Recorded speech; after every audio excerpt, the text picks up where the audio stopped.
Our top story this morning, President Moon Jae-in has been notifying UN member nations about the progress South Korea has made with North Korea. Delivering a keynote speech on Wednesday at the UN General Assembly, the South Korean leader said the shadow of war has been removed from the Korean Peninsula. Our Blue House correspondent Shin Se-min reports from New York. President Moon Jae-in has brought the international community up to speed on North Korea.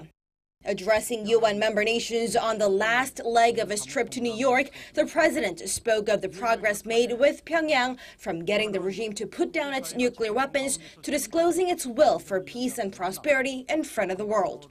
The South Korean president, for the first time on the UN stage, also referred to bringing an official end to the Korean War. 전쟁 종식은 매우 절실합니다. 평화 체제로 가기 위해 반드시 거쳐야 할 과정입니다.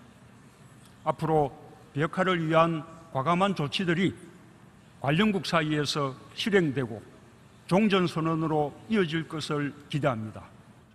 Adding to his case for a peaceful Korean Peninsula, President Moon revealed his administration's plans to utilize the joint economic potential of the two Koreas. He mentioned his previous proposal of setting up a rail network including the North and the U.S., which would, in theory, connect the two Koreas to other Northeast Asian nations, just like the coal and steel community that paved the way for the creation of the European Union. 동아시아 철도 공동체는 향후 동아시아 에너지 공동체와 경제 공동체, 더 나아가 동북아 다자평화 안보 체제로 이어질 수 있는 출발점이 될 수 있을 것입니다. He added through such plans, the Koreas will help reinvigorate the stalled economic potential of East Asia, the part of the world that accounts for a quarter of the world's economy.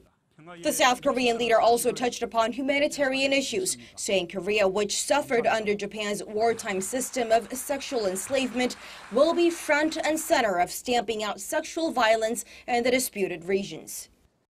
The president is closing out of his four-day trip in New York, much of which he spent briefing South Korea's allies as well as international dignitaries on his latest summit with North Korea's Kim Jong-un. What's next is to see those seeds of diplomacy bear fruit, perhaps starting with full international backing for a new economic plan on the Korean Peninsula while waiting on the next Kim-Trump summit. Shin Se-min, Arirang News, New York.